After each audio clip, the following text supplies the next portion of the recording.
So tonight we get to go through dependent origination in more detail than I have for this retreat so far.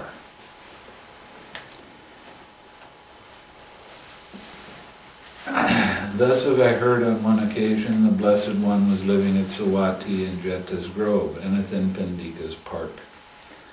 Now on that occasion a pernicious view had arisen in a monk named Sāti, son of a fisherman.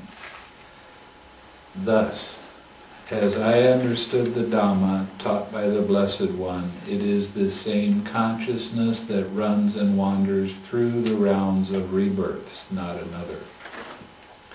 Now this particular view is very Brahman, because they have a belief in reincarnation, that the same consciousness stays with you from lifetime to lifetime.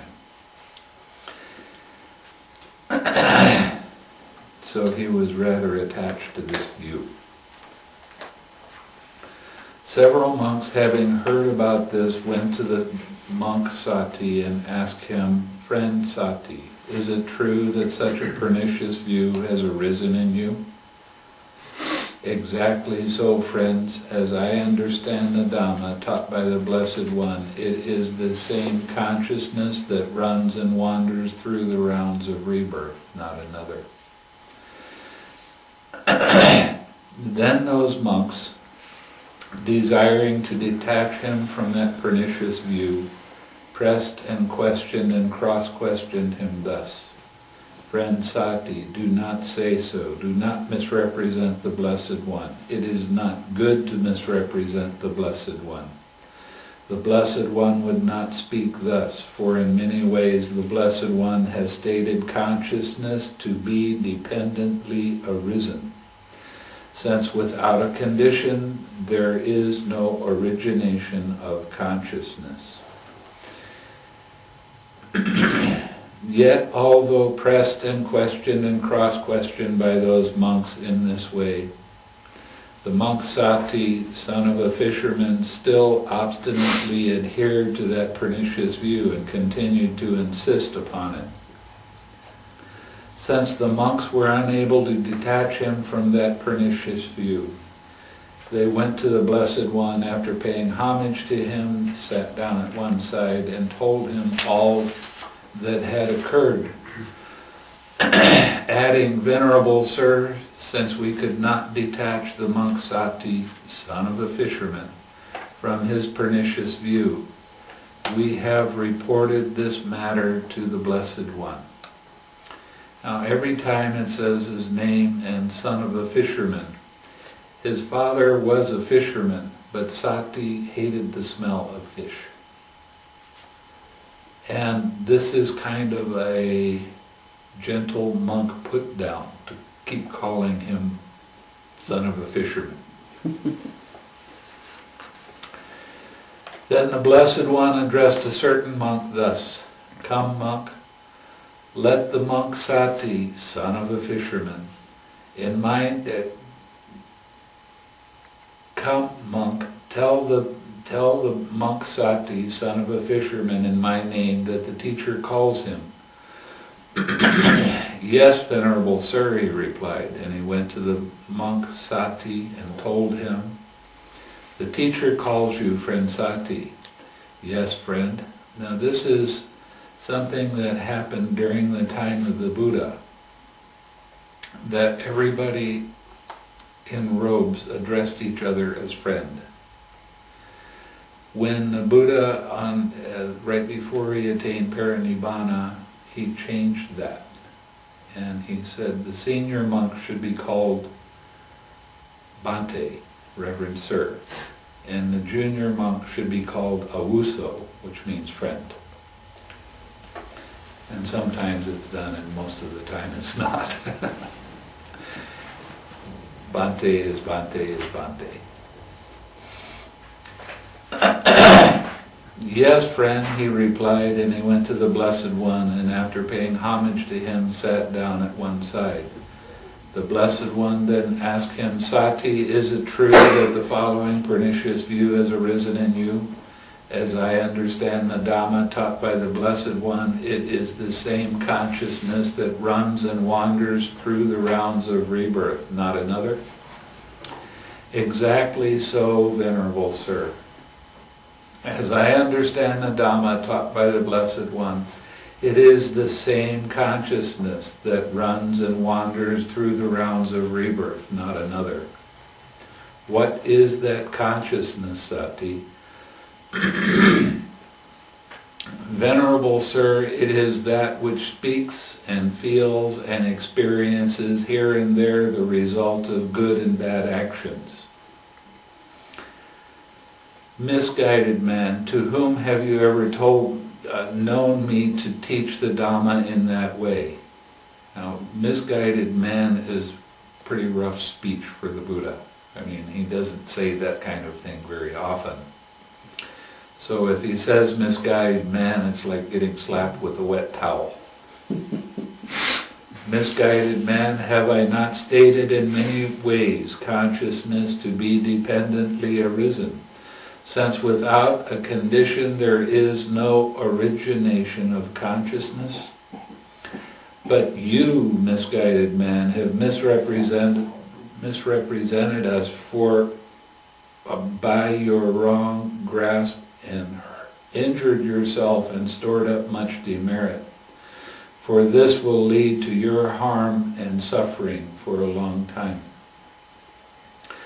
I happened to be where there was some Brahmins. This country we call them Hindus. They don't call themselves that. They call themselves Brahmin. And they were talking with a very senior monk. And they said, what is the difference between what you're teaching and what we're practicing? So the senior monk said that there is no self. Everything is impersonal. And the Brahmin said, well, that's basically the same thing that we're saying. Because everything is God, it's all the same thing. So we're practicing the same thing. We're practicing a permanent self, and you're practicing no self, and it means the same thing. And I wanted to say to that Brahmin, give me your wallet with all of your money. And I would take the money out and then give him back his wallet and say, it's the same thing whether that wallet has money in it or not, right? That's what I wanted to do, but I didn't. But they got in a long discussion about how it wasn't the same thing. But the Brahmins are very steadfast in their view and their belief in a permanent self. Then the Blessed One addressed the monks thus, monks, what do you think? Has this monk Sāti, son of a fisherman, kindled even a spark of wisdom in this Dhamma and discipline? How could he, Venerable Sir? No, Venerable Sir. When that was said, the monk Sāti, son of a fisherman, sat silent, dismayed, with shoulders drooping and head down, glum and without response. Then knowing this, the Blessed One told him, misguided man, you will be recognized by your pernicious view. I shall question the monks on this matter. And we still recognize him 2,500 years later.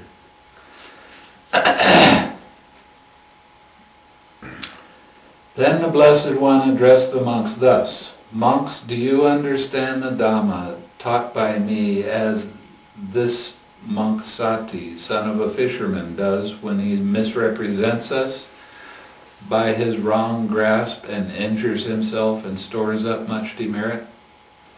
No, Venerable Sir, for in many discourses the Blessed One has stated consciousness to be dependently arisen, since without a condition there is no origination of consciousness. And this will become plain in just a little bit. Good monks, it is good that you understand the Dhamma taught by me thus, for in many ways I have stated consciousness to be dependently arisen, since without a condition there is no origination of consciousness.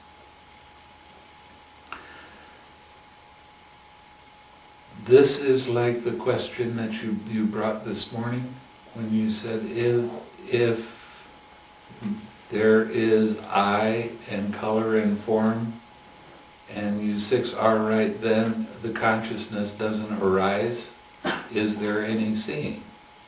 And the answer is no. Because you have to have that consciousness in order to see.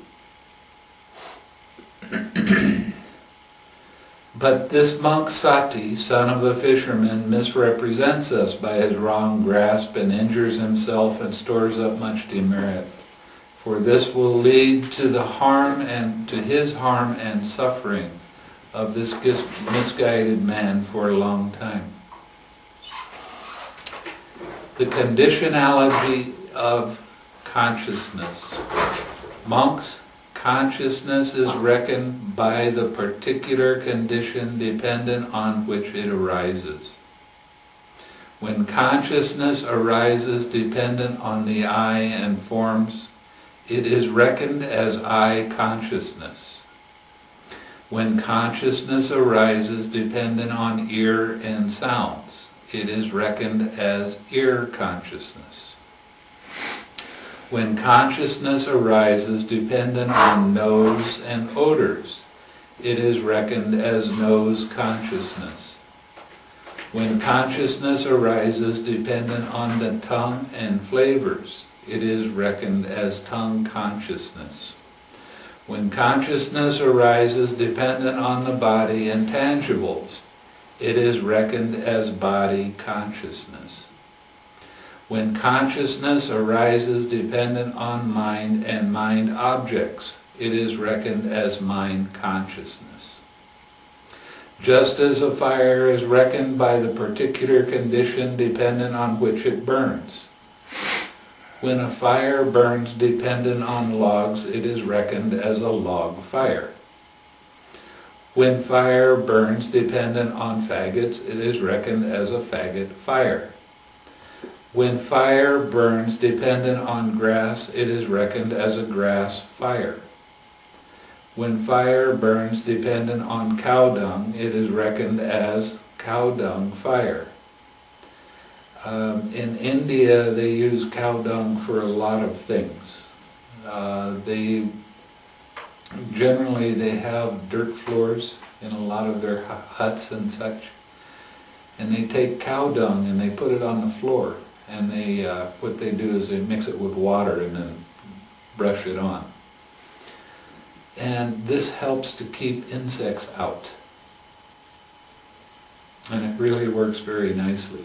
And they do use cow dung as for heating things. They don't use it for cooking, but they use it for heat on the cooler kind of nights. When fire burns, When fire burns dependent on chaff, it is reckoned as a chaff fire. When fire burns dependent on rubbish, it is reckoned as a rubbish fire. So too, consciousness is reckoned by the particular condition dependent on which it arises. When consciousness arises dependent on the I and forms, it is reckoned as I consciousness. When consciousness arises dependent on mind and mind objects, it is reckoned as mind consciousness. Now, the general questionnaire on being. Monks, do you see? This has come to be. Yes, Venerable Sir.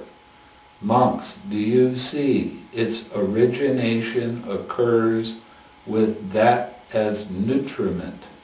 Yes, Venerable Sir. Monks, do you see, with the cessation of that nutriment, what has come to be is subject to cessation? Yes, Venerable Sir.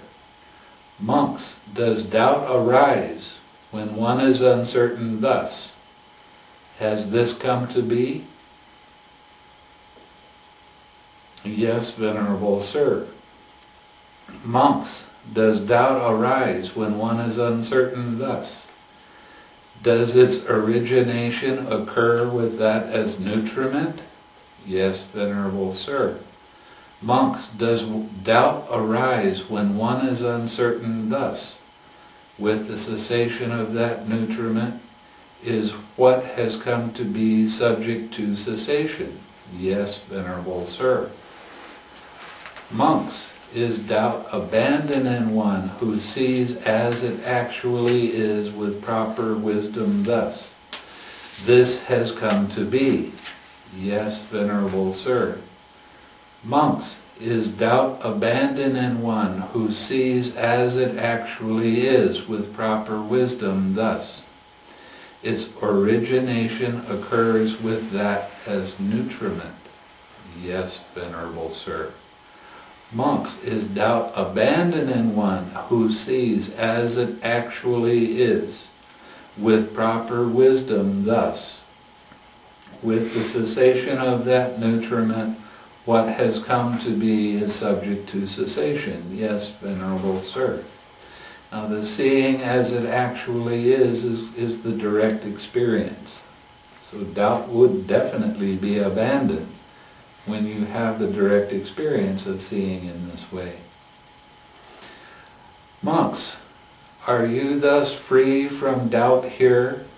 This has come to be? Yes, Venerable Sir. Monks, are you thus free from doubt here? Its origination occurs with that as nutriment? Yes, Venerable Sir. Monks, are you thus free from doubt here? With the cessation of that nutriment, what has come to be is subject to cessation? Yes, Venerable Sir. Monks, has it been seen well by you as it actually is with proper wisdom? This has come to be. Yes, Venerable Sir. Monks, has it been seen well by you as it actually is with proper wisdom thus? Its origination occurs with that as nutriment? Yes, Venerable Sir. Monks, has it been seen well by you as it actually is with proper wisdom thus? With the cessation of that nutriment, what has come to be is subject to cessation? Yes, Venerable Sir. Monks, purified and bright as this view is, if you adhere to it, cherish it, treasure it, and treat it as a possession, would you then understand that the Dhamma has been taught as similar to a raft, being for the purpose of crossing over, not for the purpose of grasping? No, Venerable Sir. Monks, purified and bright as this view is, if you do not adhere to it, cherish it, treasure it, and treat it as a possession, would you then understand that the Dhamma has been taught as similar to a raft, being for the purpose of crossing over, not for the purpose of grasping? Yes, Venerable Sir. So even though you see these things, you can't hold on to them. You can't treat them like they're some kind of possession. The whole point of the Buddha's teaching is learning how to lovingly accept and let go of whatever arises. Let it be there.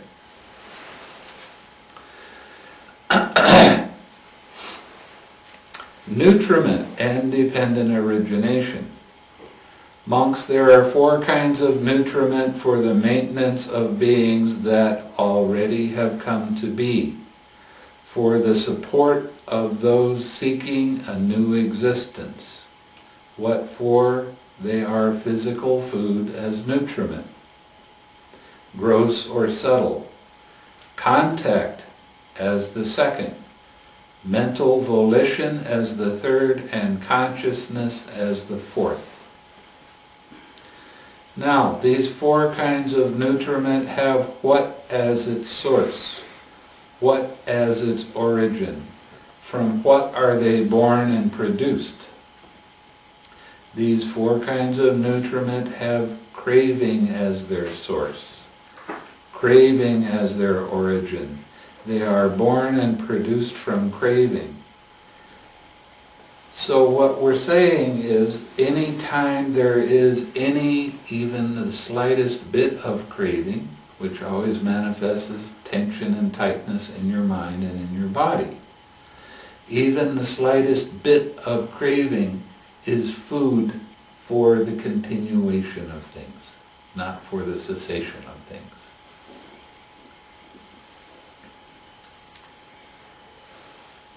And this craving has what as its source?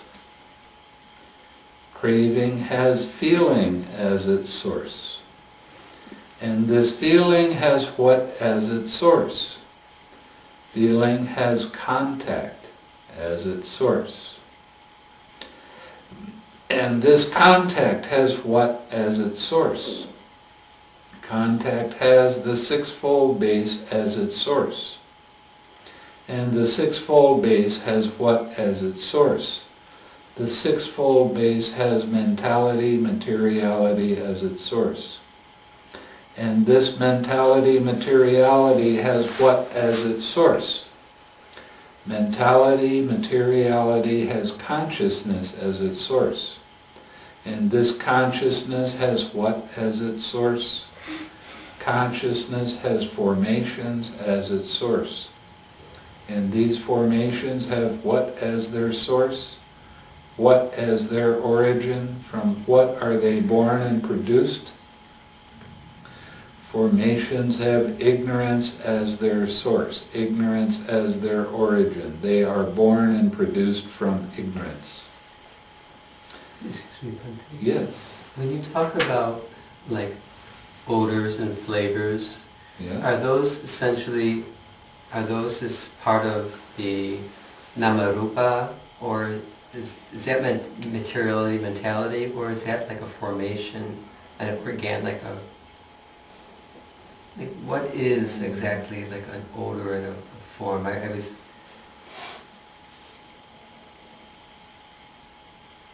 Okay, ask that again. Okay, because you have eye, which is a sense door, Right. and then there's sight, and then you have ear, which is a sense door, and then there's sounds.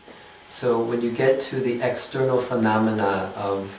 That's the internal and external, yes.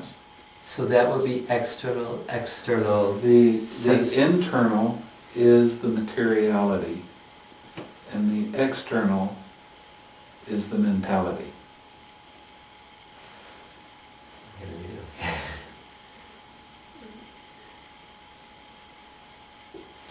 Now, the consciousness and the formations that we talk about here, Mm-hmm.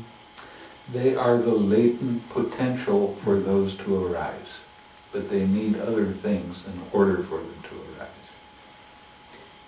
But like in the circle of dependent origination, they come before that. But because they are the potential. Mm. Okay. You got it? Yes.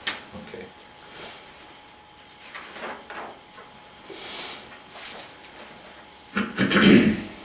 And the ignorance is the not seeing and recognizing dependent origination.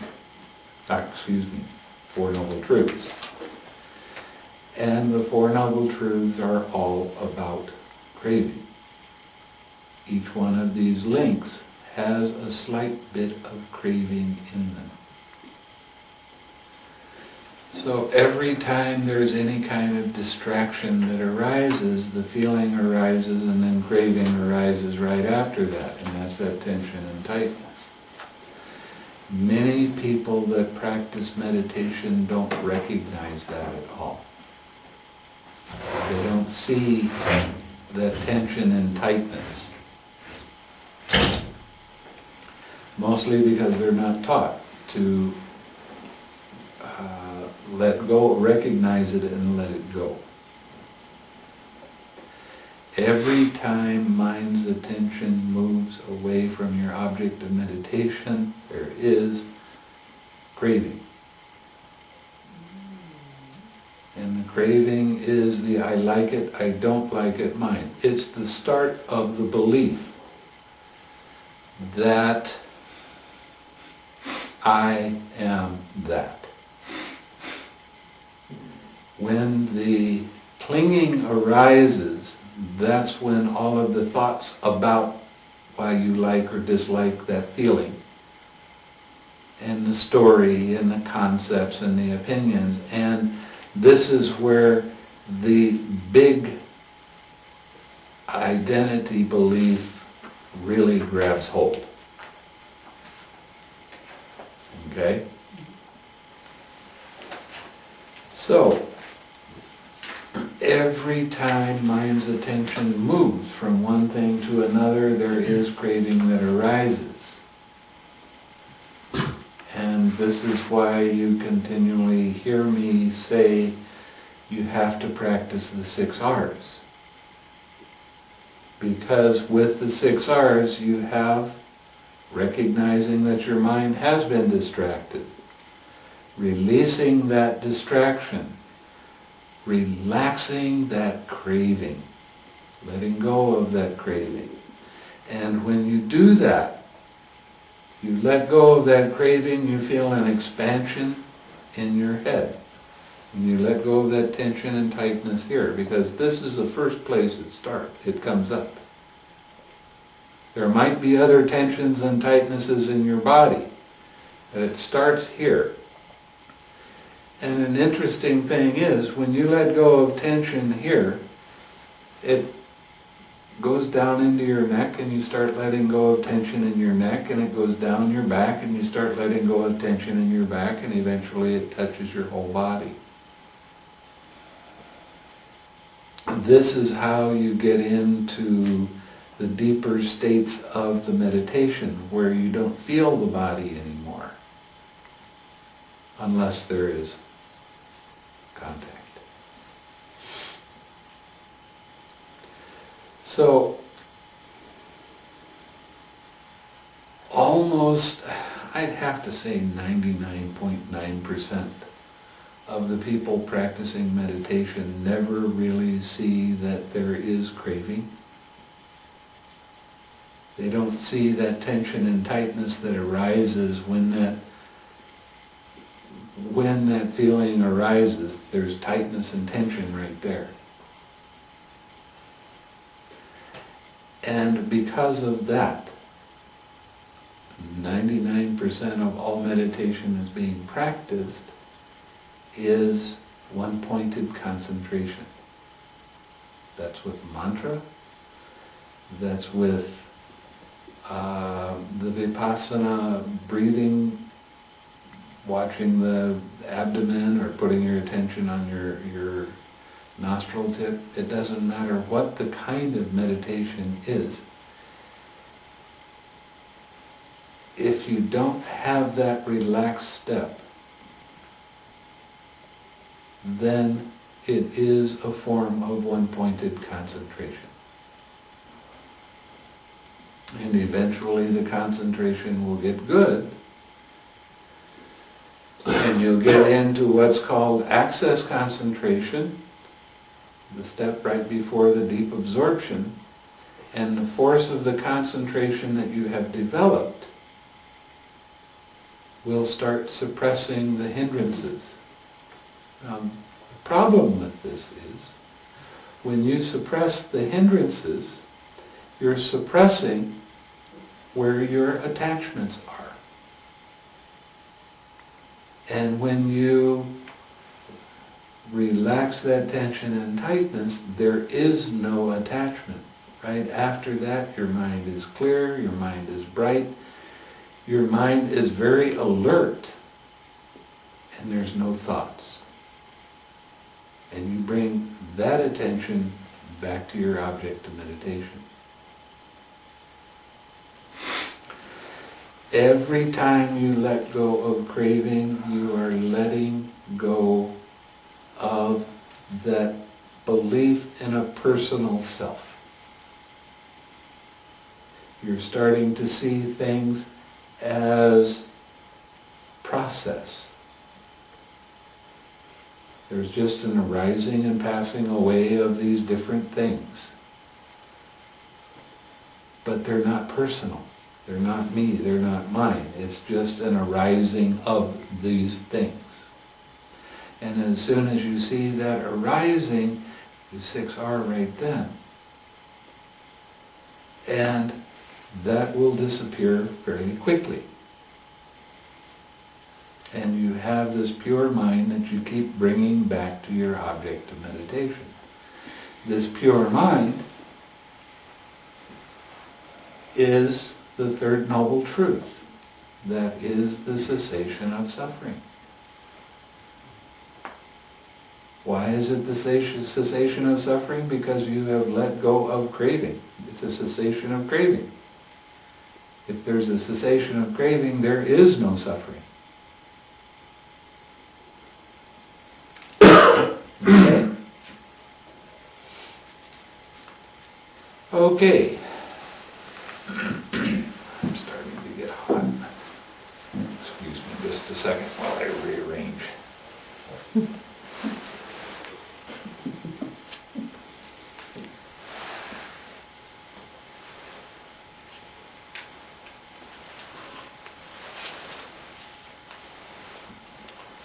Okay.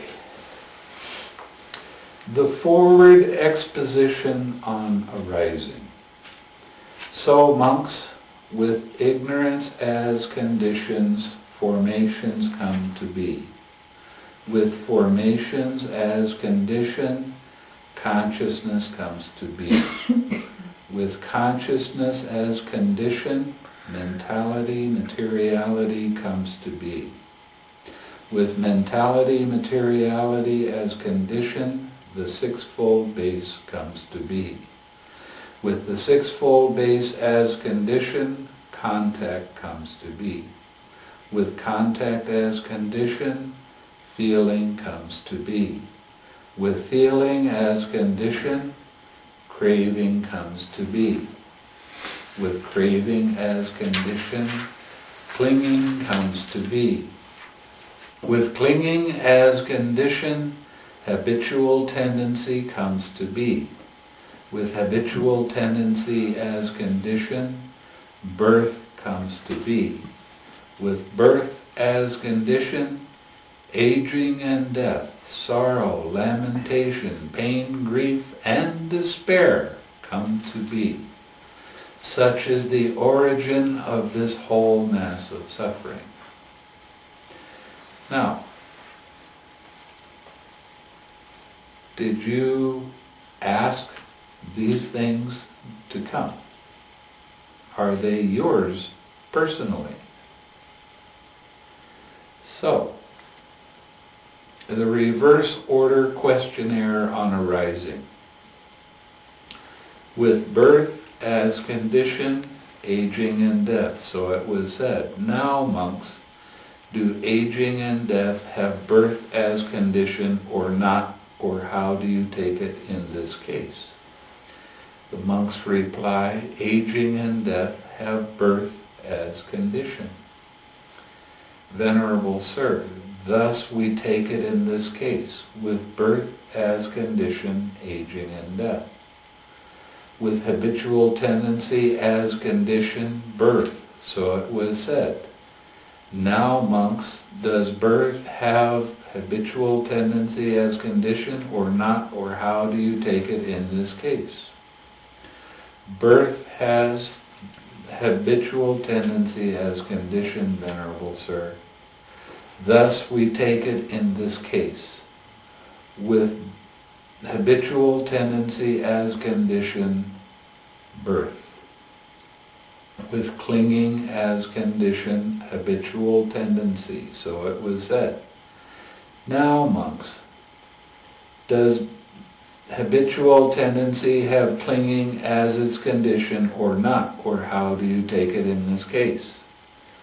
Habitual tendency has clinging as its condition, Venerable Sir. Thus we take it in this case, with clinging as condition, habitual tendency. With craving as condition, clinging, so it was said. Now, monks, does clinging have craving as condition or not, or how do you take it in this case? Clinging has craving as condition, Venerable Sir. Thus we take it in this case, with craving as condition, clinging. With feeling as condition, craving, so it was said. Now, monks, does craving have feeling as condition or not, or how do you take it in this case? Craving has feeling as condition, Venerable Sir. Thus we take it in this case, with feeling as condition, craving. With contact as condition, feeling, so it was said.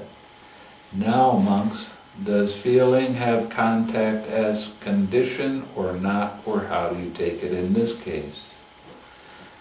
Feeling has contact as condition, Venerable Sir.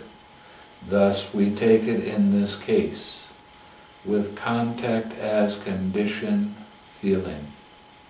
With the sixfold base as condition, contact, so it was said. Now, monks, does contact have the sixfold base as condition or not, or how do you take it in this case? Contact has the sixfold base as condition, Venerable Sir. Thus we take it in this case, with the sixfold base as condition, contact. With mentality, materiality as condition, the sixfold base, so it was said. Now, monks, does the sixfold base have mentality, materiality as condition, or not, or how do you take it in this case? The sixfold base has mentality, materiality as condition, Venerable Sir. Thus we take it in this case, with mentality, materiality as condition, the sixfold base. With consciousness as condition, mentality, materiality, so it was said. Now, monks, does mentality, materiality have consciousness as condition or not, or how do you take it in this case? Mentality, materiality has consciousness as condition, Venerable Sir. Thus we take it in this case, with consciousness as condition, mentality, materiality. With formations as condition, consciousness, so it was said.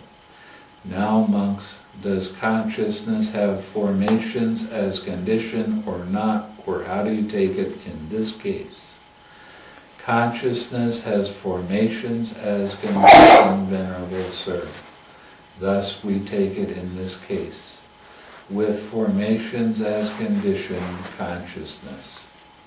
With ignorance as condition, formations, so it was said. Now, monks, do formations have ignorance as condition or not, or how do we take it in this case? Formations have ignorance as condition, Venerable Sir. Thus we take it in this case, with ignorance as condition, formations. Now we're going to recapitulate on arising. Good monks, so you say thus, and I also say thus. When this exists, that comes to be. With the arising of this, that arises.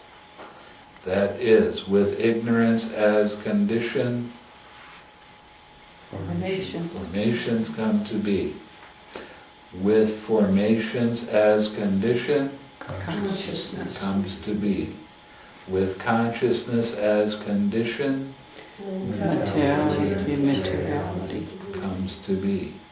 With mentality, materiality as condition, Sixfold base. with the sixfold base as condition, Contact. comes to be. with contact as condition, Feeling. comes to be. with feeling as condition, Craving. comes to be. with craving as condition, Clinging comes to be. with clinging as condition, Habitual tendencies. comes to be. with habitual tendency as condition, Birth, death, birth comes to be. With birth as condition, Aging, death, death, sorrow, lamentation, pain, grief, and despair. comes to be. Such is the origin of this whole mass of suffering. Huh? Yes. Is there another synonym or description for formations? Well, in Pali it's sankharas. Mhm. Sankhara is probably the biggest word in all of Pali. It has so many different meanings. But basically, the formations are body, speech, and mind. And it's the potential for those arising. Body, speech, and mind, potential for those arising. So it's the potential. So Yeah. Before after formations, consciousness, and the consciousness is also potential. Right. And as soon as the mentality, materiality starts arising, then you see the formations, and you see the consciousness coming. So it's almost like they're inert in some ways. Yeah, they're inert until something strikes them to To pull them up. Well, last night, consciousness came after contact. That's because it was only potential before that? Right. So there It came As part of contact. as part of contact. The sense door consciousness. The sixth sense. dependent I Yeah. Consciousness he's talking about is the... Dependent on the eye, color and form, eye consciousness arises. The meeting of the three is eye contact. So in daily life, you really just have the sixfold base consciousness, and Well, that you're aware you of. know, some people see the sixfold base consciousness fairly easy, and other people actually see the mentality, materiality. Some people don't see the sixfold base. Consciousness. They see mentality, materiality instead. Mentality, I should have brought the Samyutta Nikaya. I could give you the list of all of the things that include consciousness, or include mentality. Maybe, can you do it on another evening then? She's going to go get the book right now. Oh, okay. Do you need a flashlight? Yes, we don't do start.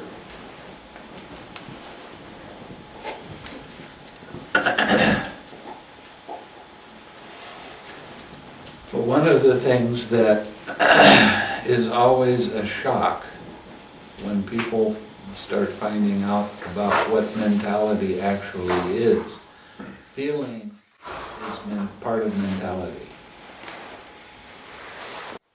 The materiality is the four elements and the combination thereof to make everything physical.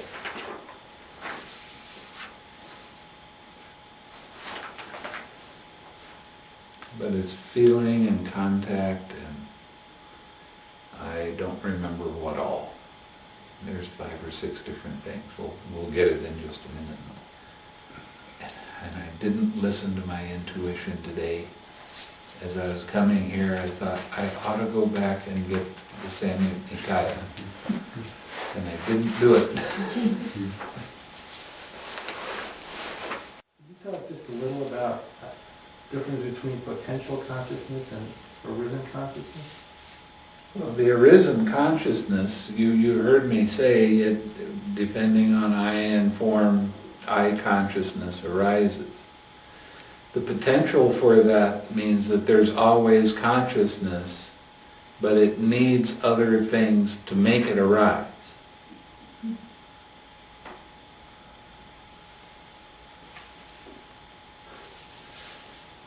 I don't think I can understand it. It's a little too abstract.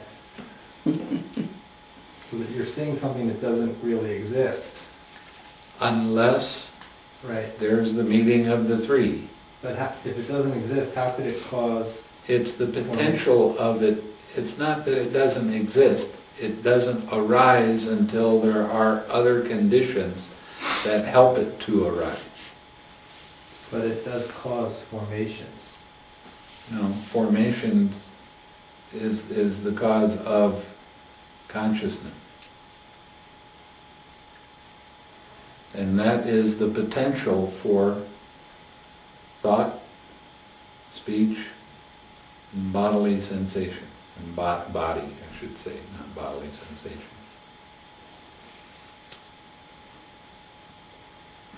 Formations are so much like, they're like avenues.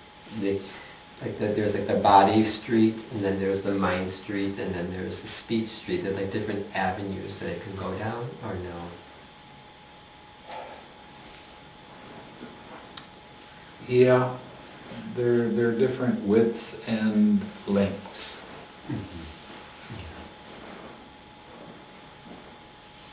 The first thing that disappears when you get into the cessation of perception and feeling, according to Dhammadina, is speech. And That then disappears. body. Mhm. And then mind. And the first thing to come back is mind, and then body, and then speech. But body and speech is mind, or not? No, they're definitely separate. Yeah.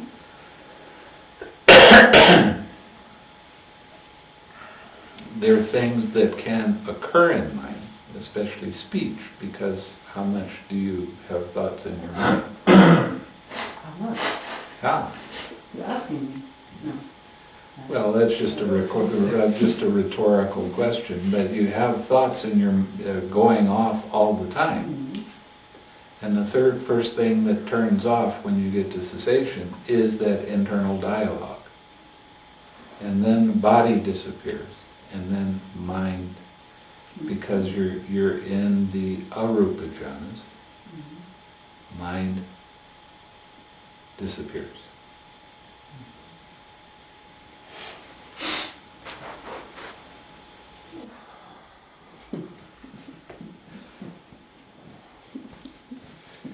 Oh, get the other book. I couldn't resist.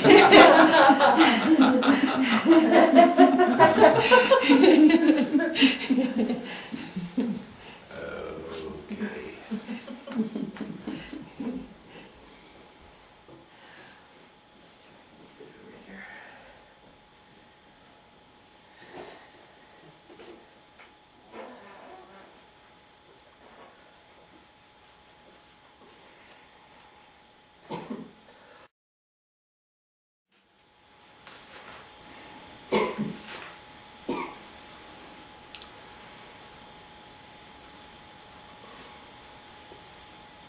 Okay, the analysis of dependent origination.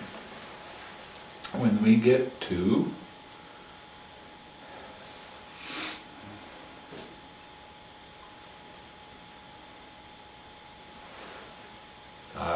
there we are. And what is mentality materiality? The mentality is feeling, perception, volition, contact, attention. This is called mentality. The four great elements and the form derived from the four great elements. This is called materiality. This is thus this name, mentality materiality. Thus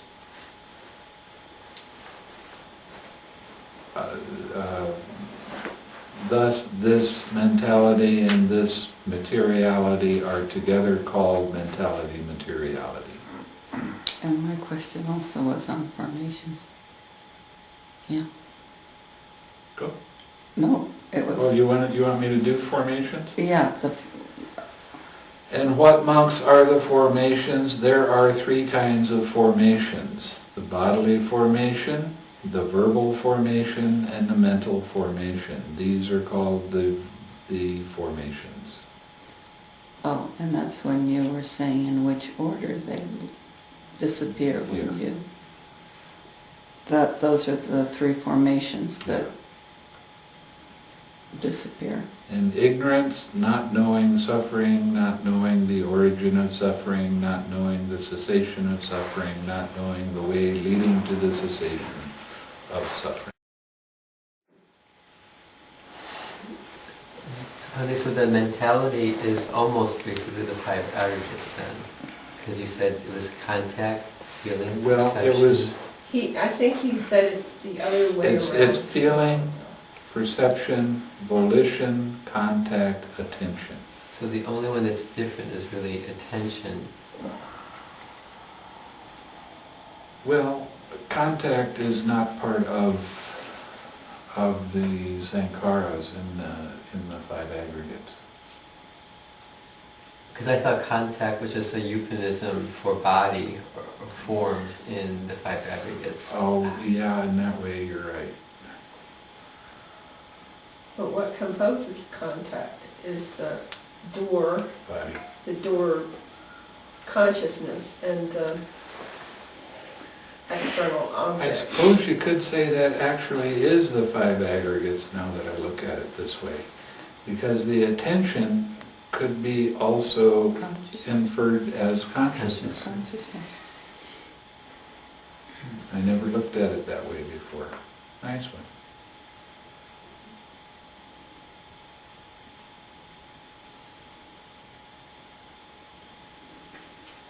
Good. Good. Anyway. We got lots more to go, so. The forward exposition on cessation. But with the remainderless fading away and cessation of ignorance comes cessation of formations. With the cessation of formations, cessation of consciousness. With the cessation of consciousness, cessation of mentality, materiality. With the cessation of mentality, materiality, cessation of the sixfold base. With the cessation of the sixfold base, cessation of contact. With the cessation of contact, cessation of feeling. With the cessation of feeling, cessation of craving. With the cessation of craving, cessation of clinging. With the cessation of clinging, cessation of habitual tendency. With the cessation of habitual tendency, cessation of birth. With the cessation of birth, aging and death, sorrow, lamentation, pain, grief, and despair cease. Such is the cessation of this whole mass of suffering. The reverse order questionnaire on cessation. With the cessation of birth, cessation of aging and death, so it was said. Now, monks, do aging and death cease with the cessation of birth or not? Or how do you take it in this case? aging and death cease with the cessation of birth, Venerable Sir. Thus we take it in this case. With the cessation of birth, cessation of aging and death. With the cessation of habitual tendency, the cessation of birth. With the cessation of clinging, cessation of habitual tendency. With the cessation of craving, cessation of clinging. With the cessation of feeling, cessation of craving. With the cessation of contact, cessation of feeling. With the cessation of the sixfold base, cessation of contact. With the cessation of mentality, materiality, cessation of the sixfold base. With the cessation of consciousness, cessation of mentality, materiality. With the cessation of formation, cessation of consciousness. With the cessation of ignorance, cessation of formation. So it was said, now monks, do formation cease with the cessation of ignorance or not, or how do you take it in this case? Formation cease with the cessation of ignorance, Venerable Sir.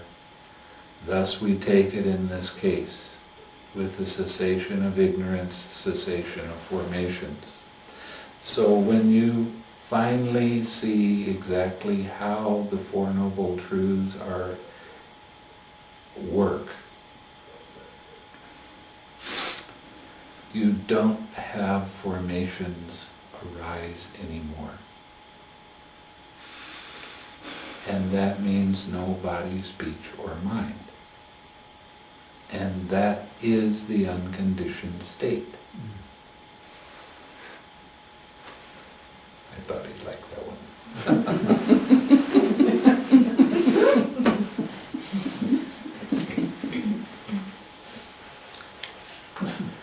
Okay. I like it, but I don't necessarily understand. My comprehension is a bit dull. Well, Well, you know, if you're I promise as you go deeper into your meditation, you'll start seeing this and it really starts making more and more sense.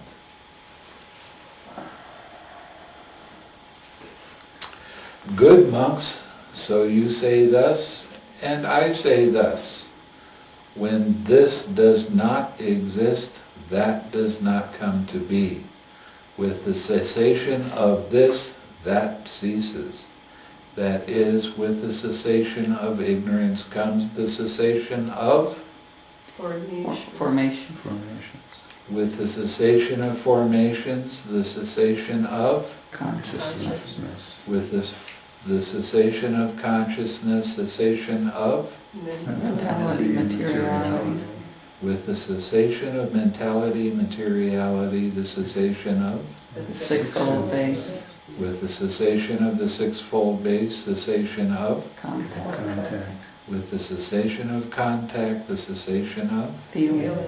With the cessation of feeling, cessation of? Craving. With the cessation of craving, cessation of? Clinging. With the cessation of clinging, cessation of? Habitual tendencies. With the cessation of habitual tendencies, cessation of? Birth. With the cessation of birth, aging and death, sorrow, lamentation, pain, grief, and despair cease. Such is the cessation of this whole mass of suffering. Now we get into personal knowledge.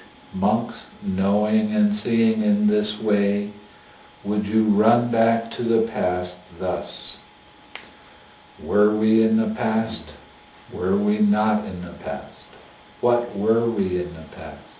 How were we in the past? Having been what? What did we become in the past? Know, Venerable Sir.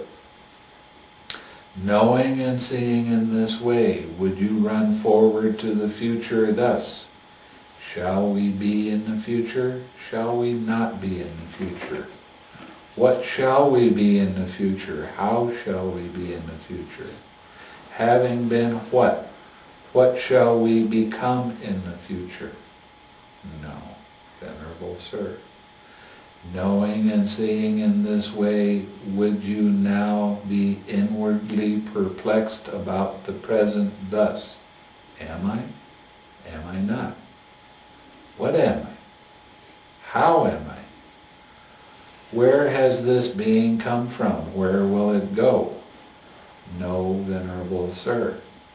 Why wouldn't you run back to the past or the future or even question the present? Because you see how this process works. There's no question that it works as an impersonal process. And all of these questions are about a person. They're about who am I? What will I be? What am I now? I. So there is no question after you see dependent origination that these kind of questions would even arise in your mind. Monks, knowing and seeing in this way, would you speak thus? The teacher is respected by us. We speak as we do out of respect for the teacher. No, Venerable Sir, you wouldn't say anything like that. Knowing and seeing thus, would you speak thus?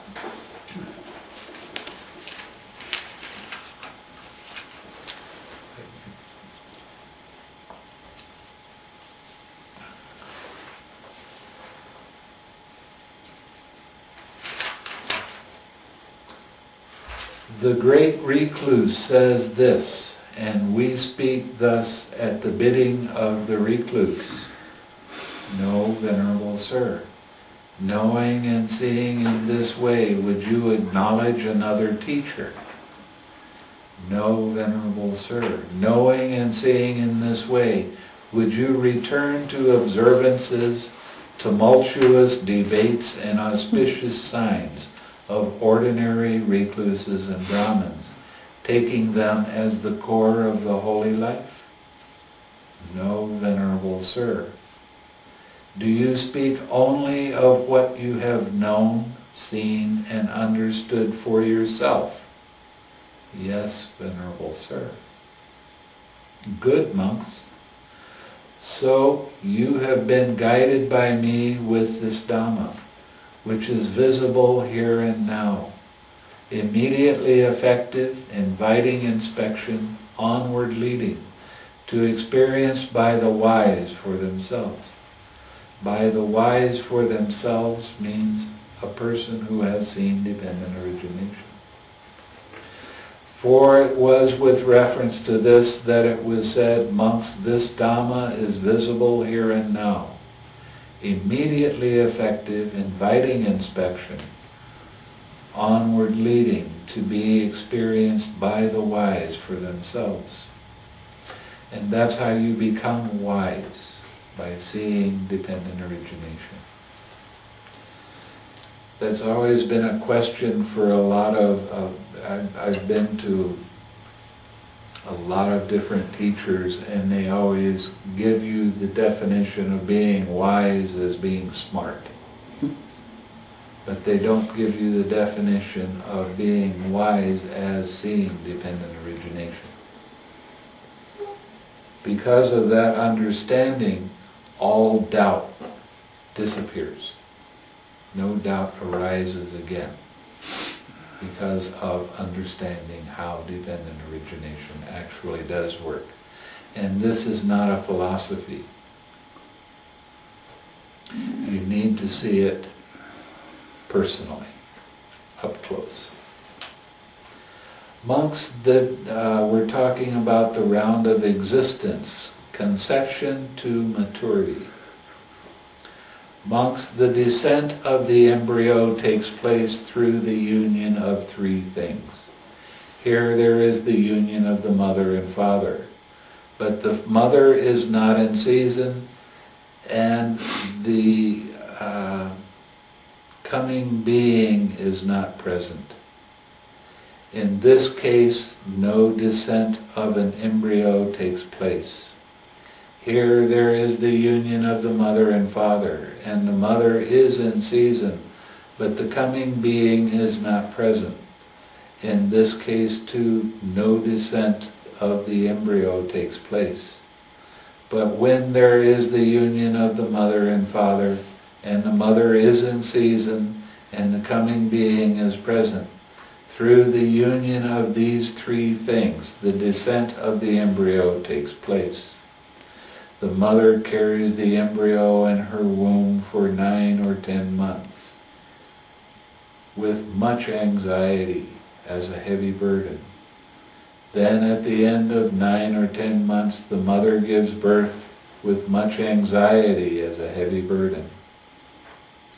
Then when the child is born, she nourishes it with her own blood, for the mother's breast milk is called blood in the Noble One's discipline.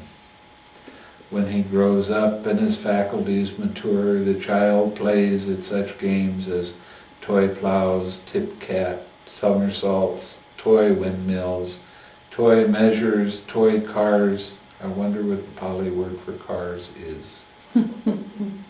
And a toy bow and arrow. When he grows up and his faculties mature still further, the youth enjoys himself provided and endowed with the 5 chords of sensual pleasure, with forms cognizable by the eye, with sounds cognizable by the ear, with odors cognizable by the nose, with flavors cognizable by the tongue, with tangibles cognizable by body, that are wished for, desired, agreeable, and likable, connected with sensual desire and provocative of lust. The continuation of the round. On seeing seeing a form with the eye, he lusts after it if it is pleasing. He dislikes it if it is unpleasing. He abides with mindfulness of the body unestablished, with a limited mind, and he does not understand as it actually is the deliverance of mind and deliverance by wisdom, wherein those evil, unwholesome states cease without remainder. Engaged as he is in favoring and opposing whatever feeling he feels, whether pleasant, painful, or neither painful nor pleasant. He delights in that feeling, welcomes it, and remains holding to it. As he does so, delight arises in him. Now delight in feeling is clinging. With his clinging as condition, habitual tendency comes to be. With habitual tendency as condition, birth comes to be. With birth as condition, aging and death, sorrow, lamentation, pain, grief, and despair come to be. Such is the origin of this whole mass of suffering. On hearing a sound with the ear, on smelling an odor with the nose, on tasting a flavor with the tongue, on touching a tangible with the body, on cognizing a mind object with mind. He lusts after it if it's pleasing. He dislikes it if it's unpleasing. Now delight in feeling is clinging. With his clinging as condition, habitual tendency comes to be. With habitual tendency as condition, birth. With birth as condition, aging and death, sorrow, lamentation, pain, grief, and despair. Such is the origin of this whole mass of suffering.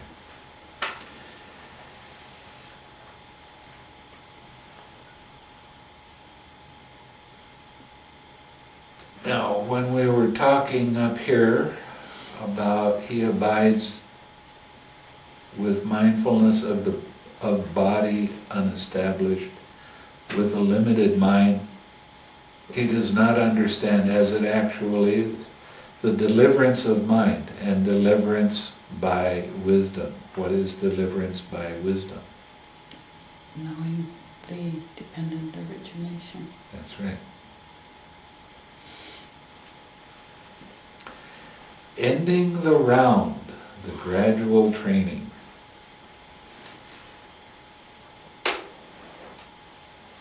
Here, monks, the Tathagata appears in the world, accomplished and fully enlightened. 727.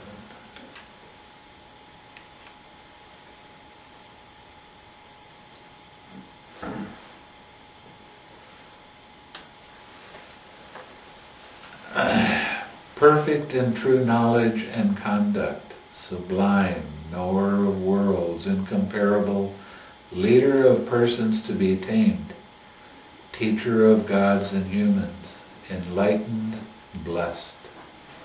He declares this world with its gods, its maras and its brahmas, this generation with its recluses and brahmins, its princes and its people, which he has himself realized with direct knowledge. He teaches the Dhamma good in the beginning, good in the middle, and good in the end, with the right meaning and phrasing. He reveals a holy life that is utterly perfect and pure. A householder or a householder's son, or one born in some other clan, hears the Dhamma. On hearing the Dhamma, he acquires faith in the Tathagata. Possessing that faith, he considers thus, household life is crowded and dusty. Life gone forth is wide open. It's not easy while living in a home to lead that holy life utterly perfect and pure as a polished shell. Suppose I shave off my hair and beard, then put on the yellow robe and go forth from the home life into the homeless. On a later occasion, abandoning a small or large fortune, abandoning a small or large circle of relatives, he shaves off his hair and beard, puts on the yellow robes, and goes forth from the home life into the homeless. Having gone forth and possessing a monk's training and way of life, abandoning the killing of living beings, he abstains from killing living beings. With rod and weapon laid down, gentle and kindly, he abides compassionate to all living beings. Abandoning the taking of what is not given, he abstains from taking what is not given. Taking only what is given, expecting only what is given. By not stealing, he abides in purity, abandoning celibacy. He observes celibacy, living apart, abandoning or abstaining from the vulgar practice of sexual intercourse. Abandon false speech. He abstains from false speech. He speaks truth, adheres to truth, is trustworthy and reliable, one who is no deceiver of the world, abandoning malicious speech. He abstains from malicious speech.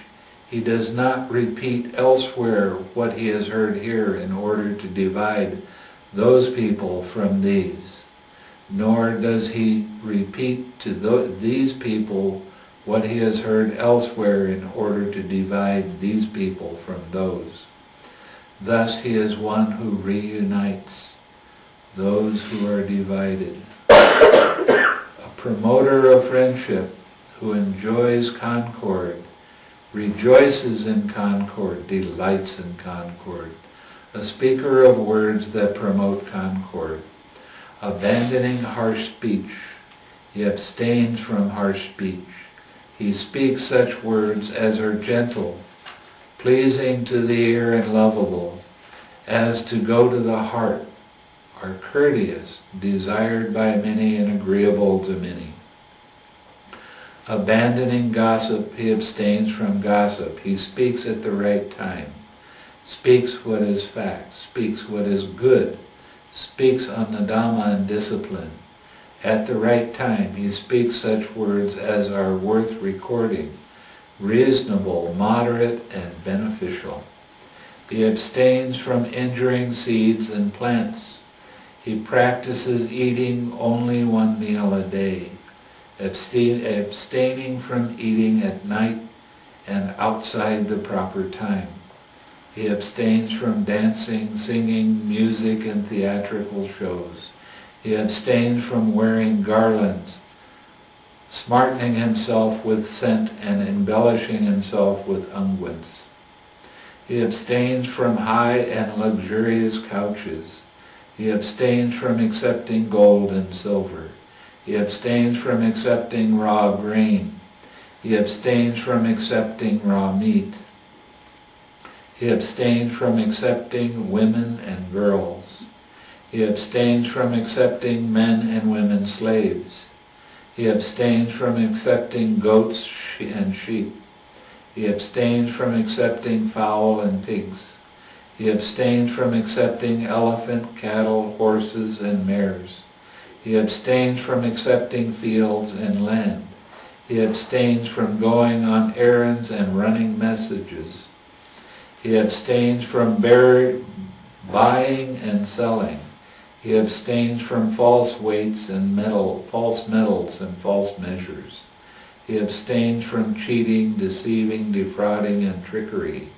He abstains from wounding, murdering, binding, brigandage, plunder, and violence. He becomes content with the robes to protect his body and with alms food to maintain his stomach. And wherever he goes, he sets out only with these with him. Just as a bird, wherever it goes, flies with its wings as its only burden, so too the monk becomes content with the robes to protect his body and with alms food to maintain his stomach. And wherever he goes, he sets out taking only these things with him, possessing the aggregate of noble virtue. He experiences within himself a bliss that is blameless. On seeing a form with the eye, he does not grasp at its signs and features. What is grasping at signs and features? Craving. It's the craving and clinging, both. Since if he left the eye faculty unguarded, evil, unwholesome states of covetousness and grief might invade him. He practices the way of its restraint. Now, people have, especially Asians, they have a really wrong idea of restraint of the eye faculty or any of the other six or five physical faculties. They have an idea that you're not supposed to look at something. And that's how you restrain. And you're getting bad karma if you look at something. And that's not it. It's restraining by 6Ring. Recognize that your mind has gone to that site. Release that site. Relax. Smile. Return. Continue. Now, you can take a sight and not be attached to it. You can look at the birds flying in the air,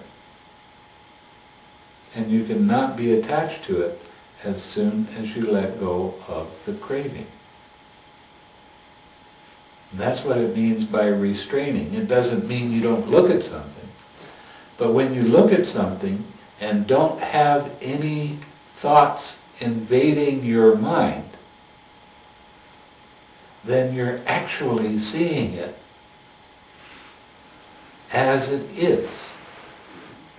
But what happens when we look at something? All of a sudden we start thinking about, oh yeah, I know that bird. I know that, and oh, I remember when I saw another bird, and all of a sudden you're flying 1,000 miles away. But when you 6R, now you're looking at the bird without any thoughts to distract you. So you're actually seeing the bird. And you're seeing it clearly, without attachment. That's what it means to be restrain the eye faculty or whatever. He guards the eye faculty, understands the restraint of the eye faculty on hearing a sound with the ear, on smelling an odor with the nose, on tasting a flavor with the tongue, on touching a tangible with the body, on cognizing a mind object with mind. He does not grasp at its signs and features. What are the signs and features? Craving and clinging. Craving and clinging. Bhante, is it possible to enjoy without clinging and craving? Yes, Yeah. completely. Mhm. Because you don't have any distraction pulling your mind away from what you're looking at or what you're, whatever the sense door is. You don't have any craving. And that means there's no identification with it. And because there's no craving, there's no clinging. So you get to see this, or hear it, or smell it, or taste it, whatever it happens to be, completely. Now, as I said, I have spent time with Dipama. And to watch this little Indian lady who was an anagami, by all reports. What is it? An anagami, the third stage of enlightenment. Uh-huh. To watch her look at flowers was marvelous, because you knew that she was seeing it in ways that you don't. She was seeing it without any lust. She was seeing it without any aversion. She was seeing it without thinking. She was just with it.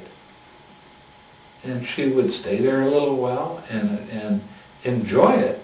There's nothing wrong with a pleasant feeling. It is a feeling. And where we get into problems is when we start calling it my feeling. I like this. So, yes, you can enjoy, you can look at things and see them very clearly, and as soon as you put your attention on something else, there is no more thinking about what you just saw. So there is no attachment.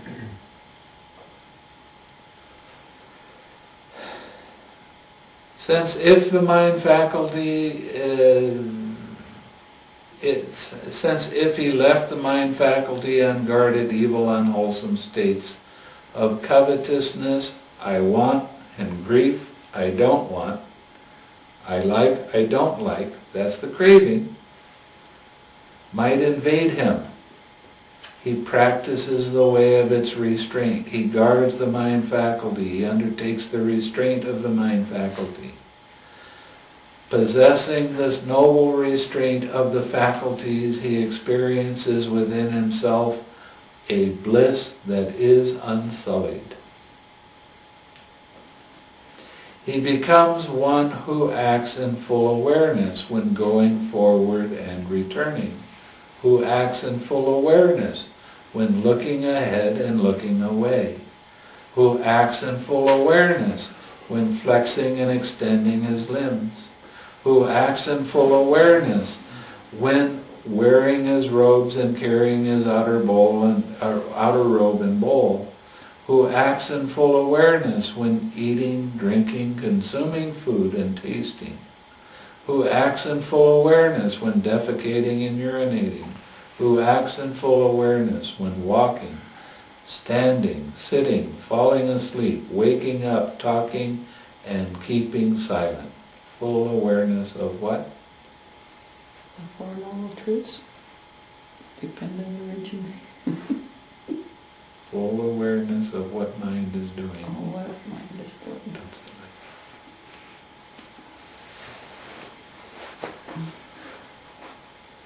Possessing the aggregate of noble virtue and this noble restraint of the faculties, and possessing this noble mindfulness and full awareness, he resorts to a secluded sitting place, the forest, the root of a tree, a mountain, a ravine, a hillside cave, a charnel ground, a jungle thicket, an open space, a heap of straw. On returning from his alms round after his meal, he sits down, folding his legs crosswise, setting his body erect, and establishing mindfulness before him. Abandoning covetousness for the world, he abides with a mind free of covetousness. He purifies his mind from covetousness. Abandoning ill will and hatred, he abides with a mind free from ill will. Compassionate for the welfare of all living beings, he purifies his mind from ill will and hatred. Abandoning sloth and torpor, he abides free from sloth and torpor. Mindful and fully aware, he purifies his mind from sloth and torpor. Abandoning restlessness and anxiety, he abides unagitated with a mind inwardly peaceful. He purifies his mind from restlessness and anxiety. Abandoning doubt, he abides having gone beyond doubt, unperplexed about wholesome states. He purifies his mind from doubt.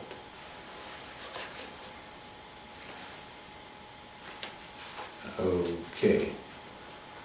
Having thus abandoned these 5 hindrances, imperfections of mind that weaken wisdom, quite secluded from sensual pleasures, secluded from unwholesome states, he enters upon and abides in the first jhana, with the stilling of thinking and examining thought.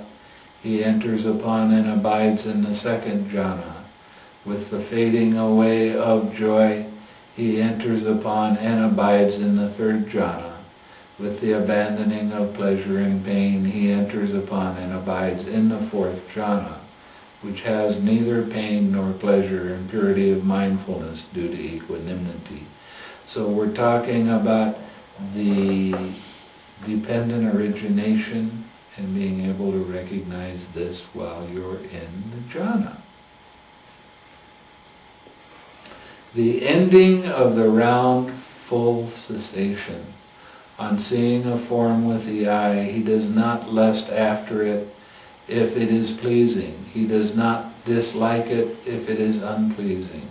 He abides with mindfulness of body established, with an immeasurable mind. What is an immeasurable mind?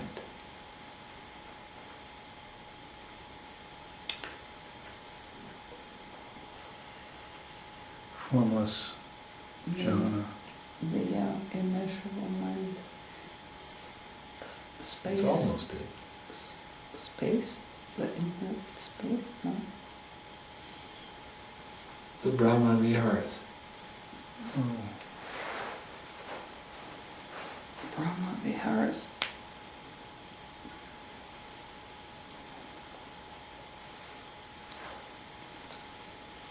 And he understands as it actually is the deliverance of mind and deliverance by wisdom, wherein those evil, unwholesome states cease without remainder.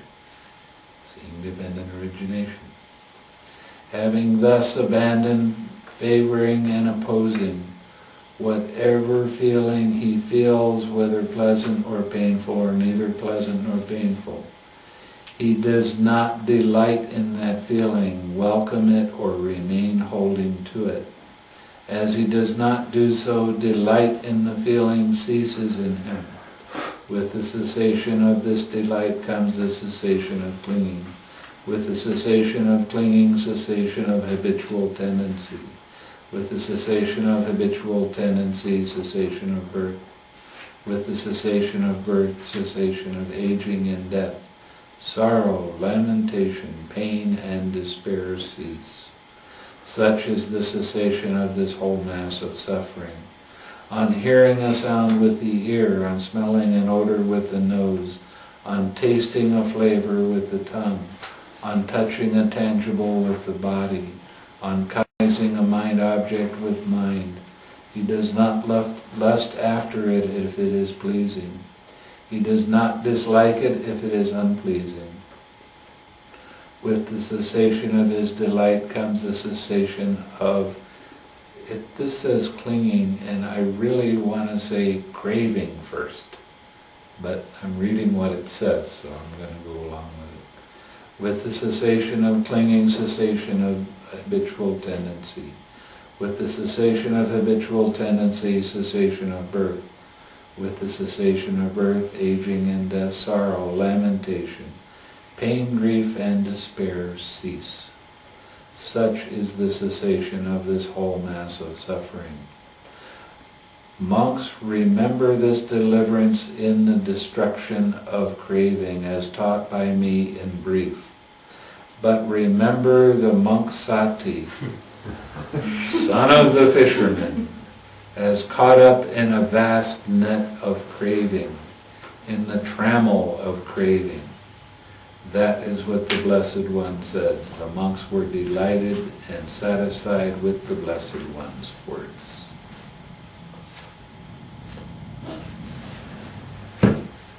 So, now you have more of an idea of the dependent origination, how it works. Do you have any questions? Yes. Returning to that point about the Brahma Viharas, I kind of missed, you get into The the... immeasurable, they're yeah. boundless, limitless. Oh, that you're practicing the Brahma Viharas in a boundless way. Yeah. And that is after you've attained the fourth jhana? That's with the fourth jhana. With the fourth jhana. But the Brahma Vihara can take you to the seventh, though. Right. And that is considered deliverance in some of the Buddha's discourses. Practice. That's not the final cessation, but that is considered deliverance because there is personality development with this kind of practice.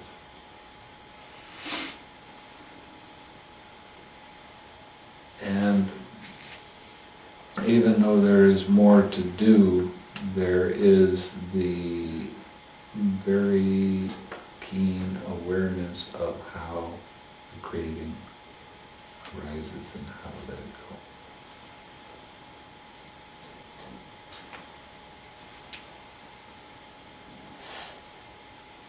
Okay? Anybody else? So if you fall into the stream, is there a life preserver? I hope not.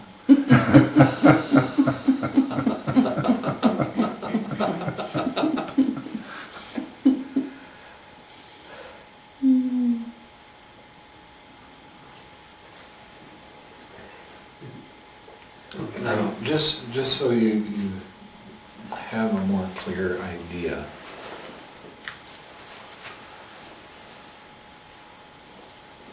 of what the Buddha thought about what kind of teacher that you should practice meditation with, how to do the training, and how to exert yourself during that training. Monks, one who does not know and see as it really is aging and death, its origin, its cessation, and the way leading to its cessation. That's the Four Noble Truths. Should search for a teacher in order to know this as it really is. Monks, one who does not know and see as it really is. Birth, habitual tendency, clinging, craving, feeling, contact, six sense doors, mentality, materiality, consciousness, formations, their origin, their cessation, and the way leading to their cessation. So should search for a teacher in order to know this as it really is. Monks, when the one does not know and see as it really is, aging and death, and goes through all of the different links of dependent origination, their origin, their cessation, and the way leading to their cessation, should practice a training in order to know this is as it really is. Monks, one who does not know and see as it really is, aging and death, and then it goes down to the formations, their origin, their cessation, and the way leading to their cessation, should make an exertion, arouse a desire, arouse enthusiasm, be unremitting, arouse ardor, apply energy, practice perseverance, practice mindfulness, practice clear comprehension, practice diligence in order to know this as it really is. Now that pretty much says that dependent origination is really the thing that we need to be practicing and we need to be understanding. Now, there's one more that will tell you very clearly.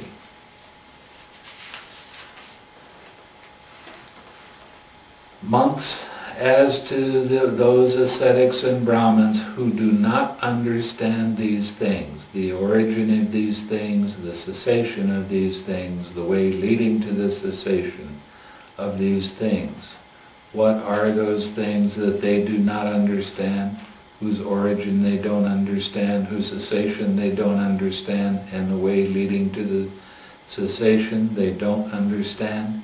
They do not understand aging and death, its origin, its cessation, and way leading to its cessation. They do not understand birth, habitual tendency, clinging, craving, feeling, contact, six sense bases, mentality, materiality, consciousness, formations, their origin, their cessation, and the way leading to their cessation. These are the things that they do not understand, whose origin they do not understand, whose cessation they do not understand, and the way leading to whose cessation they don't understand.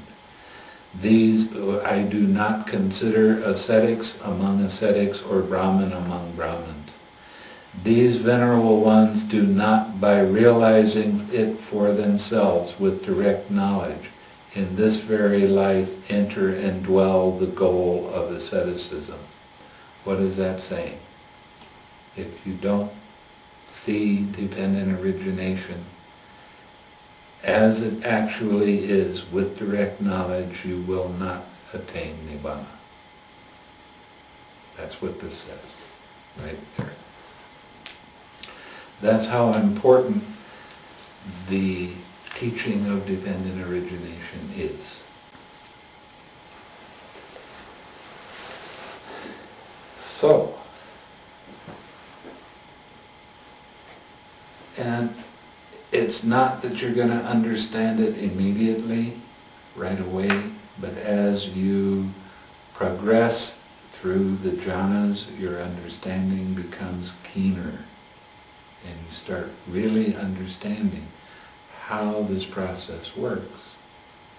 And you start seeing that all of the stuff that I've been talking about all week is real. That's the way it really does work. And when you practice the 6 R's with every slightest movement of mind's attention, you are teaching yourself more and more about how dependent origination actually works. You'll see it directly. You don't have to believe anything that I've said, because you'll know through your own experience. So, anybody have any questions or comments or? Okay? Just, it's kind of an abstract one. Does the Buddha ever use nirvana as a word? Yeah. Oh, he does? Yeah. Okay, because he used that analogy in there and he used fire, coincidentally, early on in the first sutta.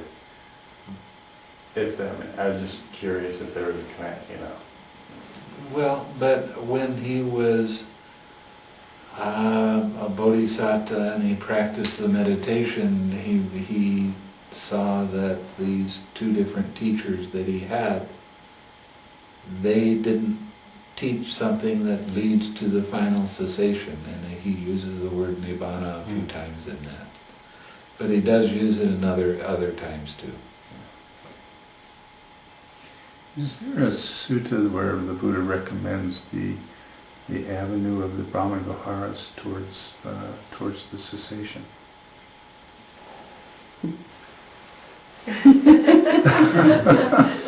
Maybe I shouldn't have asked that question.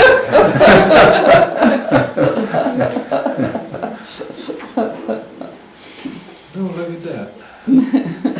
Zusilananda. Oh, really? It's called The Enlightenment Factors Accompanied by Loving Kindness. And it goes through this whole game, this whole thing.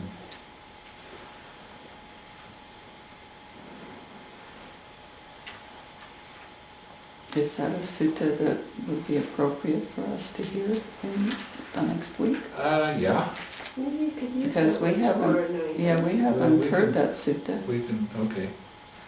We can do that. That'd be great. Okay. So I won't answer you now. We're always sending people to a particular page in that sutta to verify the, See, there's an awful lot of people that have been influenced by the Visuddhimagga and the understanding of the Visuddhimagga. And this directly contradicts it, the sutta. Great. I'll hold my breath.